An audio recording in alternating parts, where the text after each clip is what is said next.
Hello everyone, this is Commerce Corner and we are going to discuss about chapter first, Introduction to Accounting, including objective, meaning, definition, characteristics, branches, objective, users, advantages, limitations, accounting terminology, liability, net worth, net assets, expenses, P&L, stock, goods, inventory, merchandise, accounting concepts, conventions, rules of accounting, applications, accounting equation, concept of IFRS, difference between IFRS and GAAP, and last topic is element of financial statements. Introduction. किसी भी business का main objective earn करना होता है profit, तो जो accounting है उनको रिकॉर्ड करती है उनकी ट्रांजैक्शंस को, और to find out the results relating to जो भी कॉस्ट यहाँ पे ऑपरेटिंग बिजनेस में लगी है, रेवेन्यू जनरेट हुआ है, और कोई भी कंपैरिजन करना हो बिटवीन प्रॉफिट एंड लॉस। जो सारी ट्रांजैक्शंस होती हैं बिजनेसमैन अपने माइंड में नहीं रख सकता, इसलिए ही वो अकाउंटिंग की हेल्प लेते हैं। अकॉर्डिंग टू आर गुप्ता, यहाँ पे ये कहा गया है कि अगर आप कोई भी गुड्स डिलीवर करने जा रहे हो, ठीक है, या फिर कोई सर्विसेज देने जा रहे हो, तो उस केस में आप अपने पास रिकॉर्ड करके रखो या फिर उसको एक पेपर पे लिख लो, ठीक है। तो उस केस में वो चीज़ यहाँ पे एविडेंस के तौर पे काम आएगी कि अगर बाद में कहीं फ्यूचर में मिसअंडरस्टैंडिंग हो भी जाती है तो वहाँ पे एज ए एविडेंस इसे यूज़ किया जा सकता है। Next is meaning of accounting. किसी भी बिजनेस की लैंग्वेज को हम अकाउंटिंग कह सकते हैं। रिकॉर्डिंग करती है ऑफ ट्रांजैक्शन जो भी मनी टर्म में एक्सप्रेस करी होती हैं इन अ पर्टिकुलर ईयर। ये जो यूजर्स हैं उनको भी ये प्रॉपर इन्फॉर्मेशन प्रोवाइड करती है। डेफिनेशन इंक्लूड्स कि अकाउंटिंग एक आर्ट है of recording, classifying, summarising in terms of money, transaction and events, जो इन द एंड जो रिजल्ट्स हैं उनको इंटरप्रेट करने में हेल्प करती है। Characteristics of accounting. First is its art of recording financial transactions of a business. जो भी ट्रांजैक्शन बिजनेस की इन मनी टर्म्स में एक्सप्रेस होती हैं उन्हें ये रिकॉर्ड करता है। Next is classification and summarising recorded data is done in accounting.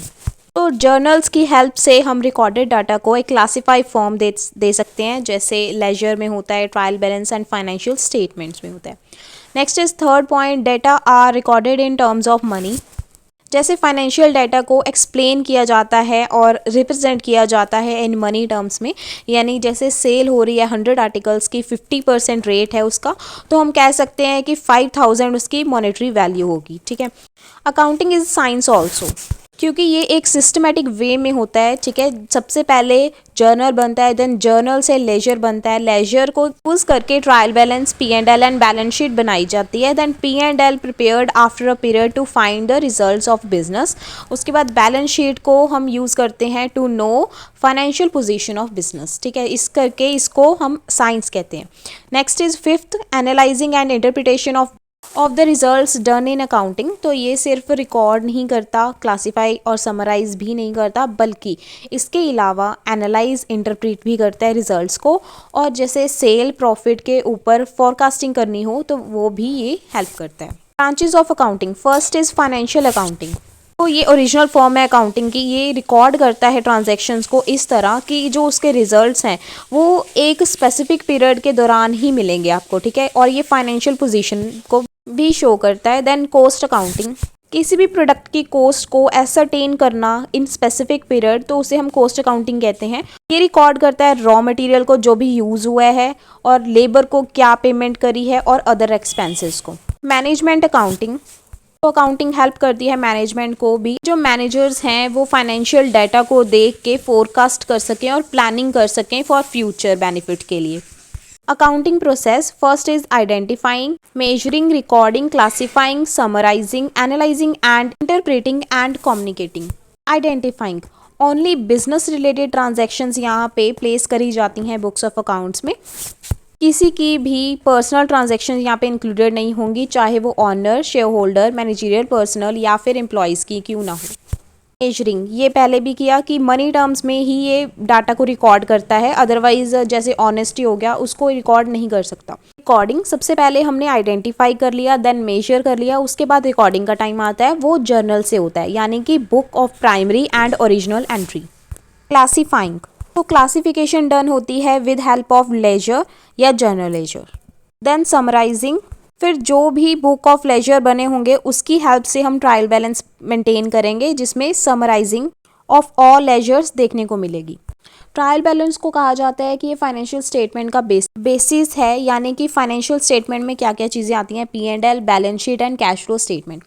Analysing and interpreting, so यहाँ पे फाइनेंशियल स्टेटमेंट को एनालाइज और इंटरप्रेट किया जाएगा for future decision making. Then last is communicating, जो भी फाइनल रिपोर्ट्स बनाई जाएंगी जिसमें आपके एनालिसिस और इंटरप्रिटेशन होगी तो वो शेयर करी जाएंगी टॉप लेवल मैनेजमेंट के साथ ताकि वो फर्दर डिसीजन ले सकें। फॉर एग्जाम्पल लाइक आइडेंटिफाई, यानी कि परचेज की है ऑफ प्रिंटर की, देन मेजर कितने रुपए का है 5000 which is expressed in money terms. और रिकॉर्ड कहाँ हुआ है, जर्नल में हुआ है 5000 का। देन क्लासीफाई लेजर में होता है। देन समराइज कहाँ होता है, ट्रायल बैलेंस और फाइनेंशियल स्टेटमेंट अकॉर्डिंगली। और एनालाइज, जो भी फाइनेंशियल स्टेटमेंट्स होंगी वो at the end of year यहाँ पे एनालाइज करी जाएंगी। इंटरप्रीट, यानी कि कॉस्टली है या चीपर है वो इंटरप्रीट होगा। या कम्युनिकेट, तो लास्ट स्टेप इज कि आपको कम्युनिकेट करना है ऑनर के साथ। अगर यहाँ पे कोई भी उसने फ्यूचर में परचेज करना है प्रिंटर फ्रॉम दिस शॉप तो क्या रेकमेंड करेगा वो। Objectives of accounting, to maintain systematic records of business transactions. As we know कि सबसे पहले जर्नल में जाती है transaction, then posted to principal book यानी कि लेजर में। सो इस तरीके से हम ग्रुप वाइज उसको रिकॉर्ड कर सकते हैं। टू एसरटेन रिजल्ट्स, यानी कि प्रॉफिट एंड लॉस से हमें पता लग जाता है कि पर्टिकुलर एंड में कितना हमें लॉस है कितना हमें प्रॉफिट आया है, ठीक है। टू एसरटेन फाइनेंशियल पोजीशन, यानी हम अपने बिजनेस की फाइनेंशियल पोजीशन को पता कर सकते हैं बैलेंस शीट से। To assist the management, to assist management में ये है कि जो बहुत सारी टूल्स एंड टेक्निक्स बनी हैं अकाउंटिंग में, जैसे common size statement, comparative statement, ratio analysis, cash flow statement, तो ये सारी चीज़ें हम यूज़ करके यहाँ पे ये शो करते हैं कि फाइनेंशियल पोजीशन क्या चल रही है, प्रॉफिट एंड लॉस क्या है, ठीक है। और ये मैनेजमेंट को भी हेल्पफुल होती है। To provide information to various users, अब यहाँ पे यूज़र्स की बात आ रही है तो बहुत सारे यूज़र्स होते हैं, एक्सटर्नल और इंटरनल होते हैं, तो ये उनको भी प्रोवाइड करती है information about creditworthiness, profitability. Next is users of accounting information, we have two users there, internal and external.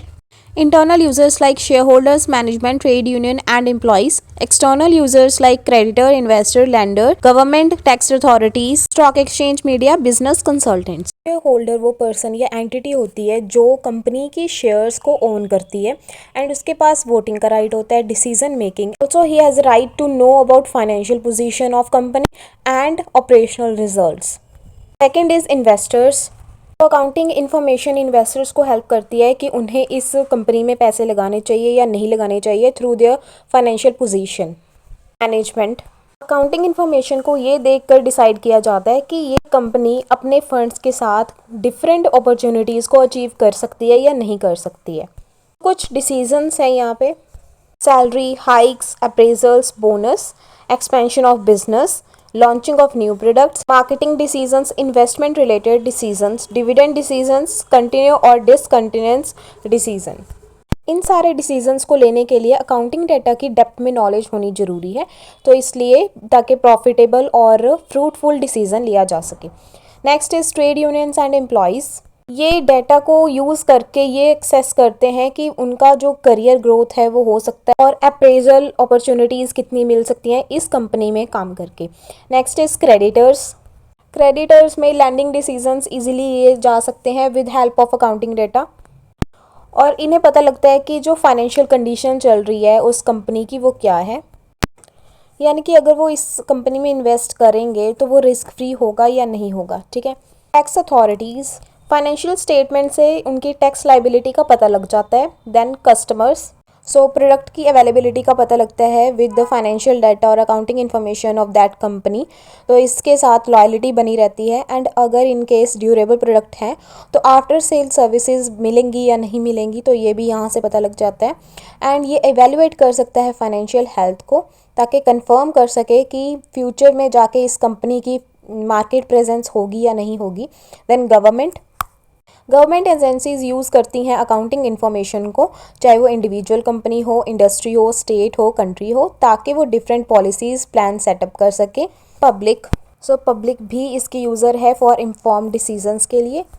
सो उन्हें अकाउंटिंग डेटा से अपडेशन मिलती रहती है about the companies. Advantage of accounting, maintenance of record. अगर accounting में हमें पता है कि सिस्टमेटिक रिकॉर्ड होता है ऑफ ट्रांजैक्शंस का, तो अगर यहाँ पे पास्ट ट्रांजैक्शन का कोई भी रिकॉर्ड हमें चाहिए इन फ्यूचर या इन प्रेजेंट, तो हम उसे यूज़ कर सकते हैं as evidence. Next is preparation of financial statements. Financial statements को बनाने के लिए सबसे पहले एंट्रीज जर्नल में देन लेजर में जाएंगी, और ये इम्पॉसिबल हो जाता है कि सारी चीज़ों को समराइज़ करना, इसलिए ट्रायल बैलेंस बनाया जाता है ताकि उसको एक बेसिस मिल जाए फॉर फाइनेंशियल स्टेटमेंट। उसके बाद profit and loss, balance sheet, cash flow statements बनाए जाते हैं। ये सिर्फ बिजनेस के लिए ही नहीं सिग्निफिकेंस होते यानी कि इम्पॉर्टेंट होते, but also for specific provisions को पूरा करने के लिए भी होते हैं, लाइक वेरियस इंडियन एक्ट्स हो गए या अकाउंटिंग स्टैंडर्ड्स हो गए। Comparison of results. Competitive world environment में ये ऑर्गेनाइजेशन के लिए रिक्वायरमेंट होती है कि वो अपने बिजनेस को ट्रैक करती रहे। इससे ये कंपेयर कर सकती है पास्ट रिजल्ट्स क्या थे, और इंटर और इंट्रा फर्म कंपैरिजन भी ये कर सकती है। Decision making, as an investor आपको सारी इन्फॉर्मेशन चाहिए होती है कि आपको इस कंपनी में इन्वेस्ट करना है या नहीं करना है, क्या इसकी फाइनेंशियल पोजीशन वैसी ही रहेगी या फिर कोई रिस्क है इसमें, ठीक है। लैंडर्स या तो इंडिविजुअल होते हैं या फिर इंस्टीट्यूशनल होते हैं, वो डिसाइड करते हैं कि किन्हें हमें लोन देने चाहिए या फिर मनी लैंड करनी चाहिए। ये बेस्ड होता है कि जो बोरोअर है उसकी हाई प्रॉफिटेबिलिटी होनी चाहिए और उसकी जो प्रिंसिपल अमाउंट है वो हमें रिकवर हो जाए, और जो इंटरेस्ट है वो टाइमली मिलना चाहिए। Evidence in legal matters. So यहाँ पे वही डॉक्यूमेंट्स यानी कि जो रिकॉर्ड होंगी इन बुक्स ऑफ अकाउंट्स में as a invoice, bill, voucher, वो ही लीगल मैटर्स में एविडेंस के तौर पे काम कर सकती हैं। Provides information about related parties transactions. This means कि according to 18th accounting standard and Indian accounting standard 24, ये रिक्वायरमेंट बताता है कि सेपरेट अकाउंटिंग डिस्क्लोजर किया जाए रिगार्डिंग कोई भी ट्रांजैक्शन होती है विद पार्टीज, जैसे जॉइंट वेंचर, एसोसिएट्स और सब्सिडरीज। ये रिस्पॉन्सिबिलिटी पेरेंट एंटिटी की होती है, यानी कि जिसके पास 51% से ज़्यादा शेयर होते हैं। Helps in taxation matters. Accounting information tax liability को कैलकुलेट करने में हेल्प करती है, और वेरियस टैक्स अथॉरिटीज़ हैं जैसे income tax department, like central board of direct tax, regional headquarters, ये इन पे डिपेंड करते हैं कि अकाउंटिंग इन्फॉर्मेशन से हमें पता लग जाएगा कि पर्सन की टैक्स लाइबिलिटी क्या है। Then valuation of businesses. So accounting information इस चीज़ में भी हेल्प करती है, जब बिज़नेस की सेल होती है तो उस बिज़नेस की क्या वैल्यू है और उसकी क्या पोजीशन है, वो भी हमें अकाउंटिंग इन्फॉर्मेशन से पता लगता है। जैसे बैलेंस शीट डिपिक्ट करती है फाइनेंशियल पोजीशन को। Replacement of memory. अब यहाँ पे भी रिकॉर्डिंग का पॉइंट आता है कि अकाउंटिंग इन्फॉर्मेशन जो है सारी चीज़ें रिकॉर्ड करके रखती है, जो एक ह्यूमन बीइंग नहीं कर सकता। सारी चीज़ें अपने माइंड में वो नहीं रख सकता हर टाइम। लिमिटेशंस ऑफ अकाउंटिंग, ये क्वालिटेटिव एलिमेंट्स को इग्नोर करता है, जैसे एम्प्लॉयज़ के morals, changes, intelligence, innovation, honesty. Actually में ये सारी चीज़ें अफेक्ट करती हैं बिजनेस की परफॉर्मेंस को। एक ड्रॉबैक की तरह हम लेंगे, क्योंकि ये सिर्फ और सिर्फ क्वांटिटेटिव डाटा को एक्सप्लेन करता है इन रिकॉर्ड्स में। Next is business. सो इसमें मेथड ऑफ डेप्रिसिएशन देख सकते हैं, हमारे डिफरेंट मेथड्स होते हैं, उनके साथ ही वो डिफरेंट ईयरली डेप्रिसिएशन प्रोवाइड करते हैं, चाहे वो स्ट्रेट लाइन हो, रिटर्न डाउन हो, या यूनिट्स ऑफ प्रोडक्शन डेप्रिसिएशन क्यों ना हो। इन्वेंट्री वैल्यूएशन में भी डिफरेंट मेथड्स होते हैं, LIFO, FIFO, weighted average methods. तो ये भी डिफर करते हैं क्लोजिंग बैलेंस ऑफ इन्वेंट्री को। एस्टिमेट्स जो डिपेंड करते हैं on personal judgement, intuitions, experience of accountant, इसके लिए ही सब्जेक्टिविटी आ जाती है, यानी कि वो अपने अकॉर्डिंग, अपनी प्रायोरिटीज़ के अकॉर्डिंग, अपनी फीलिंग्स, बिलीव के अकॉर्डिंग यहाँ पे एस्टिमेट्स लगाता है। ये भी अकाउंटिंग इन्फॉर्मेशन की लिमिटेशन है। Ignores price level changes. हमें पता है फिक्स्ड एसेट्स को हिस्टोरिकल कॉस्ट पे रिकॉर्ड किया जाता है, ना कि उनकी मार्केट कॉस्ट पे। अगर वहाँ पे फ्यूचर में चेंजेस आते हैं तो वो यहाँ पे प्राइस लेवल चेंजेस को इग्नोर किया जाता है, यानी कि वो हिस्टोरिकल कॉस्ट ही बन के रह जाएगी, ना कि ओरिजिनल कॉस्ट। देन उसके बाद the danger of window dressing. Window dressing का मतलब है मैनिपुलेट करना, मिस रिप्रेजेंटेशन करना, यानी कि आपको दिखाया कुछ और जा रहा है और होता कुछ और है। कह सकते हैं कि बैलेंस शीट में आपने लाइबिलिटी या एसेट में कुछ चेंजेस करे हैं ताकि जो शेयर होल्डर्स हैं, इन्वेस्टर्स हैं, वो अट्रैक्ट हो सकें, और इसे ही हम विंडो ड्रेसिंग कहते हैं कि अपने फाइनल अकाउंट्स के साथ छेड़छाड़ करके ये दिखाना कि हमारी फाइनेंशियल पोजीशन बहुत अच्छी है। तो फ्यूचर असेसमेंट, तो यहाँ पे जो फाइनेंशियल स्टेटमेंट्स हैं वो स्टेक होल्डर्स को इतनी हेल्प नहीं कर सकते कि वो फ्यूचर असेसमेंट के बारे में पता कर सकें उस बिज़नेस के बारे में, यानी कि वो फ्यूचर में रिस्की है बिज़नेस या नहीं है, या इसमें प्रॉफिट होने वाला है या नहीं, तो वो इसकी जो अकाउंटिंग इन्फॉर्मेशन है उससे पता नहीं लग सकता। Next, historical cost.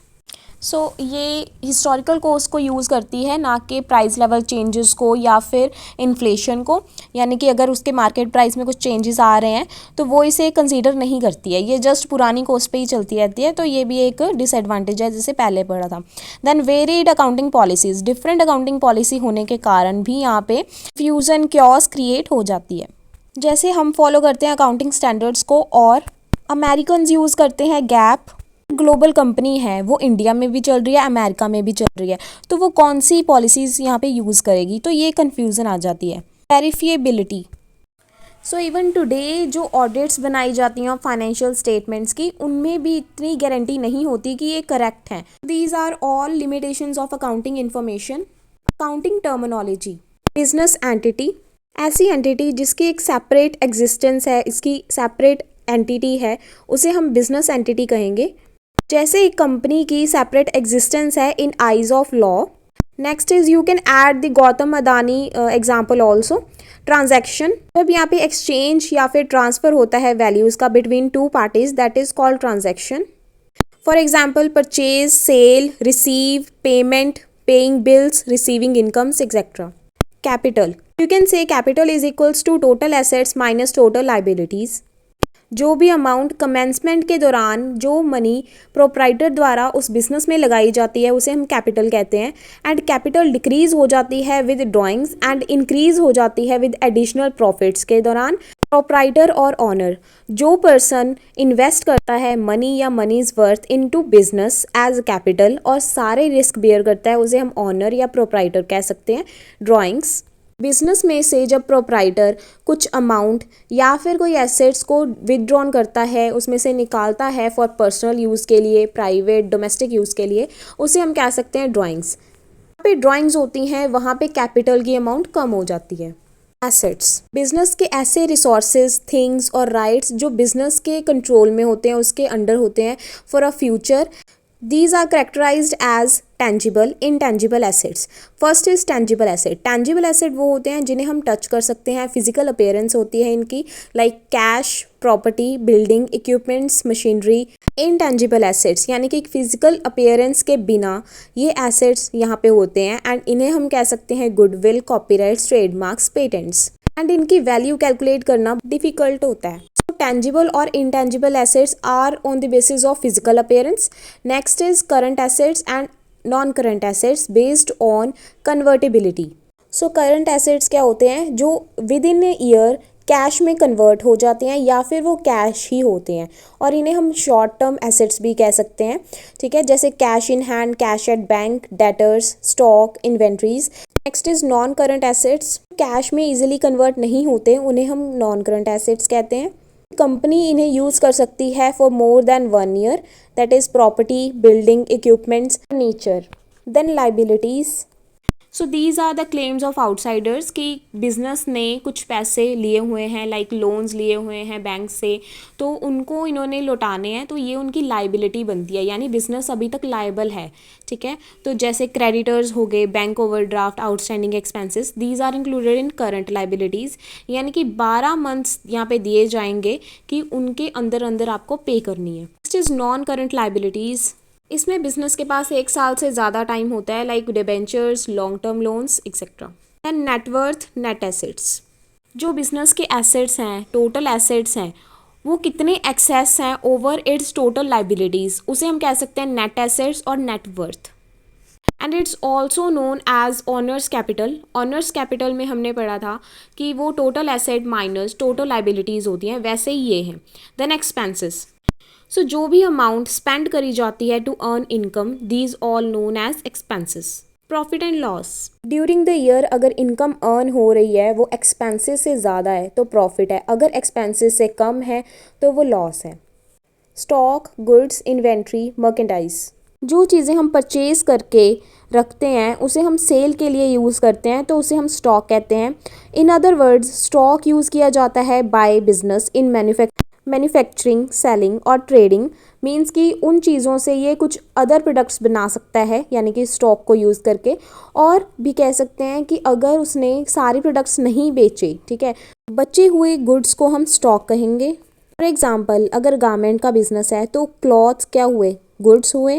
देन अगर फुटवेयर का है तो फुटवेयर गुड्स हुए। देन कंस्ट्रक्शन का है, जो बिल्डिंग्स हैं, फ्लैट्स हैं, होम्स हैं, these are ready to sold, तो इन्हें हम स्टॉक, गुड्स, इन्वेंट्री और मर्केंडाइज कहेंगे। Accounting concepts, first is business entity concept, यानी कि जो बिजनेस है उसकी सेपरेट लीगल एंटिटी है, वो लॉ की आई में सेपरेट एंटिटी ऑब्टेन करता है। जैसे एक कंपनी एक सेपरेट लीगल एंटिटी होती है इन eyes of law. For example अगर बिजनेस ने कुछ पैसे देने हैं अपने क्रेडिटर्स के, तो यहाँ पे जो ऑनर है वो अपनी पर्सनल इनकम से उसे पे नहीं कर सकता, यानी कि बिजनेस की अपनी सेपरेट एंटिटी है। गोइंग कंसर्न कंसेप्ट, यहाँ पे ये अंज्यूम किया जा सकता है कि जो बिजनेस है वो लॉन्ग टर्म के लिए चलेगा। इसमें जो प्रीपेड एक्सपेंसेस हैं, एक्रूअल इनकम है, ये सारी चीज़ें शो करती हैं कि अभी भी उसके फ्यूचर में चांसेस है चलने के। एंड यहाँ पे जो एसेट्स हैं उन्हें नॉन करंट और करंट एसेट्स में क्लासीफाई करा जाएगा, लाइबिलिटीज़ को भी करंट नॉन करंट में करा जाएगा। डेप्रिसिएशन की कंप्यूटेशन इस बेसिस पे होगी कि जो फिक्स्ड एसेट है उनकी भी लाइफ लॉन्ग टर्म तक जाएगी। Money measurement concept, money measurement नाम से ही पता लग रहा है कि जो चीज़ें मनी के टर्म्स में मेजर करी जा सकती हैं वही अकाउंटिंग इन्फॉर्मेशन में रिकॉर्ड होंगी, यानी कि क्वालिटेटिव इग्नोर हो जाएगा, क्वांटिटेटिव आ जाएगा। The next is accounting period concept. Companies अपनी financial statements monthly, quarterly and yearly भी बना सकती हैं, लेकिन अकॉर्डिंग टू लीगल प्रोविजंस हर कंपनी के लिए ये मैंडेटरी है कि वो अपनी financial statement on the basis of financial year के ऊपर बना सके, यानी कि 1 अप्रैल से उसका ईयर स्टार्ट हो जाना चाहिए और एंडिंग उसकी 31 मार्च तक होनी चाहिए। कोस्ट कंसेप्ट, इसे हम हिस्टोरिकल कोस्ट कंसेप्ट भी कह सकते हैं, यानी कि जो एसेट्स हैं उन्हें हम हिस्टोरिकल कोस्ट पे रिकॉर्ड करेंगे, ना कि उसके मार्केट प्राइस पे। यानी कि यहाँ पे साफ साफ कहा गया है कि जो प्राइस लेवल चेंजेस है उसको इग्नोर करना है। डुअल एस्पेक्ट, सो डुअल होता है टू, यानी कि जो एसेट्स और लाइबिलिटीज़ दोनों सेम होने चाहिए। डेबिट क्रेडिट बैलेंस जो है दोनों सेम होने चाहिए। Like every debit amount is equivalent to credit. Realisation concept, realisation का मतलब है कि जैसे कोई भी रेवेन्यू जनरेट होता है, जैसे सेल की आपने, आपको पेमेंट मिली, तो जब भी पेमेंट मिलती है तभी आपने रिकॉर्ड करना है बुक्स ऑफ अकाउंट्स में। मैचिंग कंसेप्ट, जैसे आपने रेवेन्यू अर्न किया, उसके पीछे कुछ एक्सपेंसेस भी हुए होंगे, तो उन एक्सपेंसेस को उस साल ही रिकॉर्ड करना जिस साल आपने रेवेन्यू जनरेट किया। एक्रूअल कंसेप्ट, यानी अगर ट्रांजैक्शन अकर हुई है तो उसे हमने अभी रिकॉर्ड कर लेना है, इररिस्पेक्टिव कि चाहे उसकी पेमेंट आई है या नहीं, उसे हम कह सकते हैं accrual concept. Accounting conventions, we have 4 conventions there: materiality, full disclosure, conservatism, consistency. जो अकाउंटिंग इन्फॉर्मेशन है वो ऐसी होनी चाहिए, मींस रेलेवेंट हो, कि वो यूज़र के जो भी डिसीजंस हैं उसको इन्फ्लुएंस करे। ऐसा ना हो कि फर्म इररेलेवेंट इन्फॉर्मेशन वहाँ पे रिकॉर्ड कर रही है या फिर इमटेरियल, ठीक है, तो उससे कोई फ़र्क नहीं पड़ेगा कि जो यूज़र है उसका डिसीजन चेंज हो। फुल डिस्क्लोजर, सो यहाँ पे कंपनी फुल डिस्क्लोजर दे अपना फाइनेंशियल पोजीशन के बारे में इन फाइनेंशियल स्टेटमेंट्स में। जैसे जो इन्वेस्टर्स हैं वो मिसलेड नहीं होने चाहिए, प्रॉपर डिस्क्लोजर होना चाहिए। कि conservatism means anticipate no profits but all losses, यानी कि अगर यहाँ पे रिसीव नहीं हुआ प्रॉफिट तो तब तक रिकॉग्नाइज नहीं किया जा सकता, लेकिन अगर लॉस की चांसेस हमें दिख रहे हैं तो तभी हमें रिकॉग्नाइज करना चाहिए। For example provision for doubtful debts बनाना, अगर लॉस आइडेंटिफाई हो चुका है तो उसे रिकॉर्ड करना, डेप्रिसिएशन शो करना। नेक्स्ट इज कंसिस्टेंसी, यानी मेथड ऑफ वैल्यूएशन, जो अकाउंटिंग स्टैंडर्ड्स हैं, अकाउंटिंग पॉलिसीज़ हैं, वो कंसिस्टेंट वे में फॉलो की जानी चाहिए। जैसे हमने पहले पढ़ा था method of depreciation, method of valuation of stock. Otherwise यहाँ पे बहुत डिफ़िकल्टी आएगी ये एनालाइज करने में कि कंपनी की एक्चुअल फाइनेंशियल पोजीशन क्या है। Rules of accounting, debit credit को कह सकते हैं एडिशन और subtraction from an account. DR means debit, CR means credit. Debit balance किसका होता है? एसेट, एक्सपेंसेस, लॉसेस का। Credit balance liability, income and capital accounts का। ट्रेडिशनल अकाउंटिंग रूल्स कौन से हैं? 3 गोल्डन रूल कहते हैं इन्हें। Personal account, debit the receiver, credit the giver. Then real accounts, debit what comes in, credit what goes out. Nominal account, debit all expenses and losses, credit all incomes and profit gains. Personal accounts representative होते हैं person के। Person artificial और natural भी हो सकता है। अब यहाँ पे जो ये पर्सनल अकाउंट्स हैं उन्हें हम कैसे कर सकते हैं as a rule? Debit the receiver, credit the giver. Natural personal account में जैसे नेचुरल पर्सन है यानी ह्यूमन बींग्स हैं, अगर उसके अकाउंट्स होंगे या कोई भी अकाउंट उसके साथ जुड़ा होगा तो उसे हम कह सकते हैं नेचुरल पर्सनल अकाउंट, यानी कि उसके नाम के साथ हो सकता है Sangeeta account, creditor account, debtor account, capital account, drawings account. Artificial personal account, legal process से बर्थ लेने वाले यानी कि companies, partnership firms, NGOs, insurance companies, banks, financial institutions, cooperative societies, hospitals, educational bodies, इन सभी के अकाउंट्स को हम लेते हैं आर्टिफिशियल पर्सनल अकाउंट के अंदर, यानी कि Tata steel account, Bhartiya Airtel account, mister Vinod textile account, PNB accounts etcetera. Then representative personal account, ये रिप्रेजेंट करते हैं नेचुरल एंड आर्टिफिशियल को, यानी कि outstanding wages, prepaid commission account, accrued rent account, unearned brokerage account. ठीक है, यानी कि आर्टिफिशियल और जो नेचुरल है दोनों चीज़ें इसमें आएंगी। देन रियल अकाउंट रिप्रेजेंट करता है वेरियस लाइबिलिटीज़ एंड एसेट्स को, यानी कि building account, cash account, stock account, patent account, trademark, ये सारी चीज़ें आ जाएंगी, यानी कि जो टेंजिबल हैं या फिर इनटेंजिबल दोनों चीज़ें हैं इसमें। और कह सकते हो कि debenture account, bonds account, plant and machinery. Then nominal account deal करता है with expenses and losses plus incomes, profits and gains, like rent paid, salaries account, insurance premium account, commission account, commission received, discount allowed, discount received, loss due to fire, loss due to theft, then interest paid, interest received, these all are included in nominal account. अब वो तो थे traditional rule of accounting, 3 traditional rules, personal, real and nominal. These are modern rules of accounting, that is asset, liability, capital, revenue, expenses under the classification of accounts. So first is asset और expenses को हम कैसे deal करेंगे? अगर ये दोनों चीज़ें increase हो जाती हैं तो उन्हें हम डेबिट करेंगे, अगर दोनों चीज़ें डिक्रीज़ हो जाती हैं तो हम उसे क्रेडिट करेंगे। Again I am repeating, asset और एक्सपेंसेस अगर इंक्रीज़ होते हैं तो उन्हें हम डेबिट करेंगे, अदरवाइज हम उसे क्रेडिट करेंगे। Then liabilities, capital and revenue में ऑपोजिट है। अगर लाइबिलिटीज़, कैपिटल और रेवेन्यू इंक्रीज़ कर जाते हैं तो उन्हें हम क्रेडिट करते हैं। अगर उसको हम कंपेयर करें एसेट के साथ तो उन्हें हम इंक्रीज़ के टाइम पे डेबिट करते थे। अगर लाइबिलिटीज़ डिक्रीज़ हो जाती हैं तो हम उसे डेबिट करते हैं। ठीक है, application of rules of accounting. First देखो, आकाश ने बिजनेस स्टार्ट किया है विद 10,000 की कैश के साथ। अब यहाँ पे एसेट इंक्रीज हो रहा है, यानी कि हम कैश को डेबिट करेंगे 10,000 के साथ और लाइबिलिटी डिक्रीज हो रही है, यहाँ पे क्रेडिट करेंगे capital accounts with 10,000। Akash sold goods to mister Vivan for 6,000 on credit, यानी आकाश को अभी तक कैश नहीं मिली है लेकिन उसने गुड्स दे दिए हैं। ठीक है, यानी कि मिस्टर वीमन ने उस गुड्स को रिसीव कर लिया। रिसीवर को हम करते थे debit, due to nominal account sales को हम क्रेडिट कर देंगे विद 6,000 के साथ। Accounting equation, asset is equals to liability plus owners equity, और जो ऑनर्स इक्विटी है उसे हम ये भी कह सकते हैं honours capital minus honours withdrawal plus revenue minus expenses, this is called equity. इसे हम कह सकते हैं expanded accounting equation.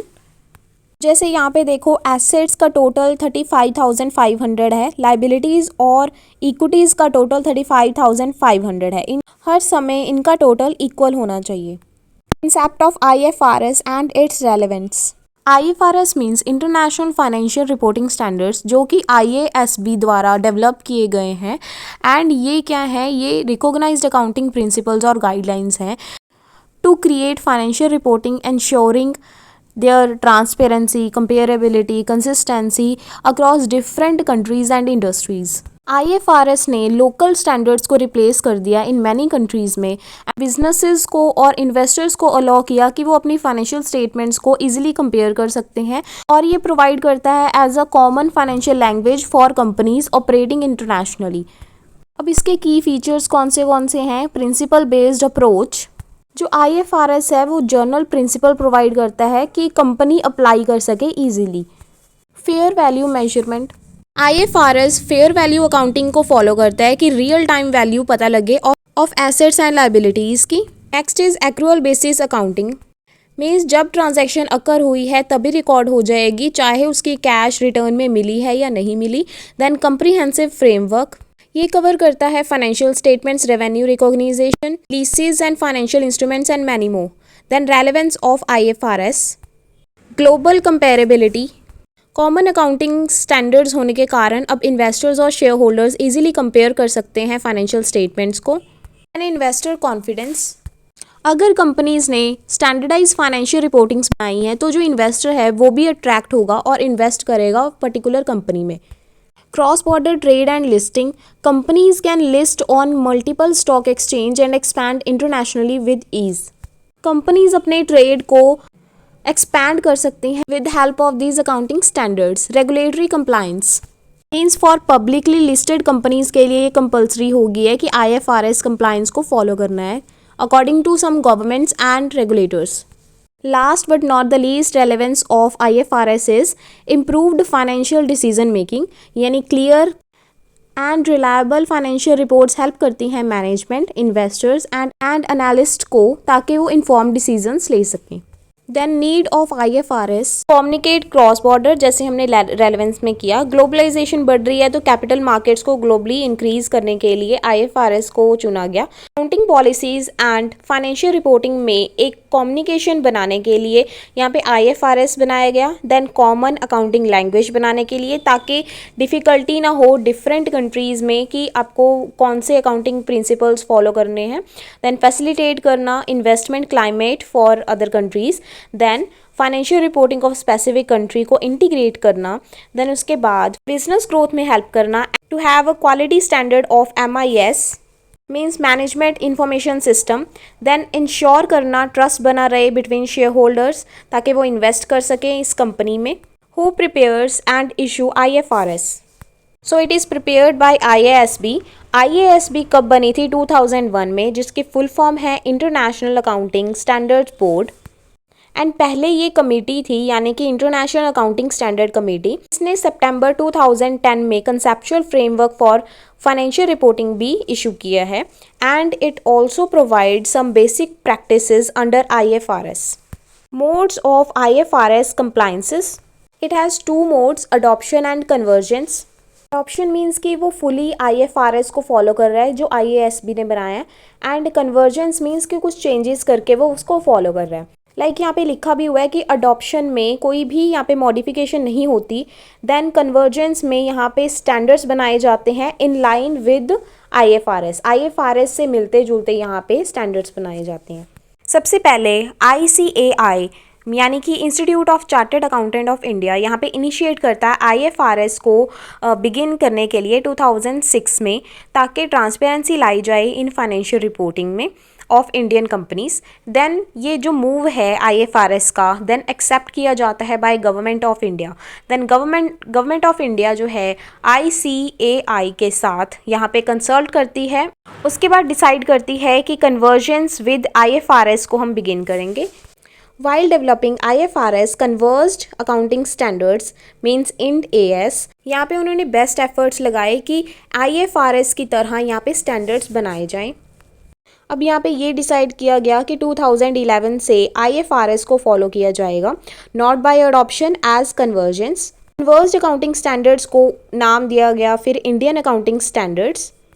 Then India ने इन अकाउंटिंग स्टैंडर्ड्स की शुरुआत की फ्रॉम 2015 1 अप्रैल से, यानी कि यहाँ पे ये मैंडेटरी नहीं था कि हर एक कंपनी को ये स्टैंडर्ड्स फॉलो करने हैं, लेकिन फ्रॉम 2016 1 अप्रैल से ये मैंडेटरी कर दिया गया फॉर सम कंपनीज़ के लिए कि इन स्टैंडर्ड्स को आपने फॉलो करना है। And what is IND AS? ये ऐसे स्टैंडर्ड्स हैं जो नोटिफाई करे गए हैं by ministry of corporate affairs, government of India. जो कि कन्वर्स्ड हैं ना कि अडॉप्टेड, यानी कि इनमें कुछ चेंजेस करे गए हैं। और ये बनाए किसने हैं? ASB ने, यानी अकाउंटिंग स्टैंडर्ड बोर्ड ने, और चार्टर्ड अकाउंटेंट ऑफ इंडिया ने। मिनिस्ट्री ऑफ कॉरपोरेट अफेयर्स यहाँ पे 41 इन स्टैंडर्ड्स को अमेंड करने के लिए नोटिफाई करता है। According to company amendment rule 2015 with the help of road map of implementing Ind AS। जैसे हमें पता है कि 2015 में वॉलंटरी फेज था, के बाद फर्स्ट फेज मैंडेटरी का आया 2016 में। ऐसे ही 2017, 18, 19 में मैंडेटरी फेज आते रहे और अब 2019 में मैंडेटरी फोर्थ फेज चल रहा है। Benefit of convergence with IFRS। First is economy.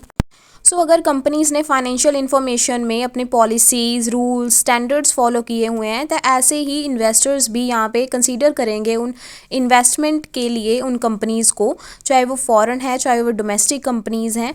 So economy में भी ऐसे ग्रोथ हो सकती है in international businesses by boost the business overseas. तो जो इन्वेस्टर्स हैं यहाँ पे, जो ओवरसीज मार्केट्स हैं उन वहाँ पे क्या अपॉर्चुनिटीज़ चल रही हैं इन्वेस्टमेंट के रिलेटेड, वो ये अंडरस्टैंड कर सकते हैं। इंडस्ट्री। सो इंडस्ट्रीज़ यहाँ पे फाइनेंस कर सकती हैं अपने आप फ्रॉम फॉरेन मार्केट से लोअर कोस्ट पे, और यहाँ पे ये कॉन्फिडेंस बन जाता है in mind of foreign investors कि ये कंपनी तो जो फाइनेंशियल स्टैंडर्ड्स हैं उन्हें फॉलो करती है, ठीक है, तो वो इंडस्ट्री में इन्वेस्ट करना चाहेंगे। Difference between IFRS and GAAP. Components of financial statement. जो इंडियन गैप है यानी कि जर्नली एक्सेप्टेड अकाउंटिंग प्रिंसिपल्स हैं, उनमें balance sheet, statement of P&L, cash flow statement, explanatory notes होते हैं। देन IFRS में फाइनेंशियल पोजीशन के बारे में बताया जाता है, इनकम, प्रॉफिट एंड लॉस में cash flow, changes in equity, then notes होते हैं। उसके बाद इंड AS में बैलेंस शीट बनाई जाती है, P&L, cash flow, explanatory notes होते हैं। तो यहाँ पे देखा जाए तो कंपोनेंट्स गैप के और इंड AS के सेम है, ठीक है। IFRS यहाँ पे डिफरेंट है क्योंकि यहाँ पे इक्विटीज़ के चेंजेस भी आ गए, ठीक है। Format of financial statements. पहले गैप फॉलो करता था 1956 कंपनीज एक्ट के अकॉर्डिंग शेड्यूल, बट अब ये शेड्यूल 3 यूज करता है ऑफ कंपनीज एक्ट 2013 का। IFRS यूज करता है इलस्ट्रेटिव फॉर्मेट्स को, और AS स्टैंडर्ड कोई भी प्रेस्क्राइब फॉर्मेट यूज नहीं करता। Cash flow from extraordinary items. यहाँ पे जो cash flow from extraordinary item है, बेसिकली यहाँ पे गैप में ऑपरेटिंग, फाइनेंसिंग, इन्वेस्टिंग एक्टिविटी में ये क्लासीफाई होता है। और जो कैश फ्लो इन IFRS कह सकते हो और इन इंड स्टैंडर्ड कह सकते हो, दोनों में कैश फ्लो ऐसी एक्स्ट्राऑर्डिनरी आइटम्स को रिफ्लेक्ट नहीं करता, ठीक है, IFRS और इंड AS स्टैंडर्ड में, ठीक है। Interest and dividend. Interest and dividend में गैप में क्या होता है, जो इंटरेस्ट रिसीव किया जाता है उसे हम ऑपरेटिंग एक्टिविटी मानते हैं, जो पेड करते हैं वो हम फाइनेंसिंग एक्टिविटी मानते हैं। Then in IFRS it may be classified as operating, investing, financing activities in a manner consistent from time to time. Then in case of IND AS it's the same as gap, means dividend जो receive किया उसे हम operating मानेंगे, जो पे किया वो financing. Dividend declared. जो डिविडेंड यहाँ पे डिक्लेयर होता है और प्रपोज होता है after balance sheet but before approval of financial statement, उसे हम कह सकते हैं करंट लायबिलिटी। जो डिविडेंड है उसे उस पीरियड में ही रिकॉग्नाइज किया जाएगा जब भी वो डिक्लेयर हुआ है। देन जो इंड AS है वैसे ही कहा गया है कि जब वो डिक्लेयर हुआ है तभी उसे रिकॉग्नाइज करा जाएगा। Then convertibility date. गैप में सारे इंस्ट्रूमेंट्स को एज अ डेट ट्रीट किया जाएगा। IFRS में shareholders fund, in Indian accounting standards में भी shareholders fund. Then parent company. Parent company होती है जिसने 51% से ज़्यादा शेयर्स होल्ड किए होते हैं in according to GAAP. According to IFRS ऐसी कंपनी जो कंट्रोल करती है डिसीजन मेकिंग पे, ऑनरशिप पे। ऐसे ही इंड AS में भी जो कंपनी कंट्रोल करती है डिसीजन मेकिंग और ऑनरशिप को। कैश फ्लो स्टेटमेंट ये एग्जाम्प्ट मानी जाएगी अगर ये स्मॉल मीडियम एंटरप्राइजेस के लिए। देन उसके बाद यहाँ पे कोई एग्जाम्पशन नहीं है in case of IFRS as it is in case of Ind and AS, यानी कि इंडियन अकाउंटिंग स्टैंडर्ड में भी कोई एग्जाम्पशन नहीं दी जाएगी इन case of cash flow statement, चाहे वो स्मॉल मीडियम एंटरप्राइज क्यों ना हो। देन उसके बाद प्रॉपर्टी, प्लांट एंड इक्विपमेंट। यहाँ पे हर सिस्टम के अपने खुद के अकाउंटिंग स्टैंडर्ड्स बने हुए हैं, लाइक 6, 10, 16 एक्सेट्रा, ठीक है, ये एज इट इज़ याद करने पड़ेंगे। Now thank you so much for watching this full video and I hope सब कुछ समझ आ गया होगा। नेक्स्ट वीडियो में हम सेकेंड यूनिट स्टार्ट करेंगे। Thank you so much.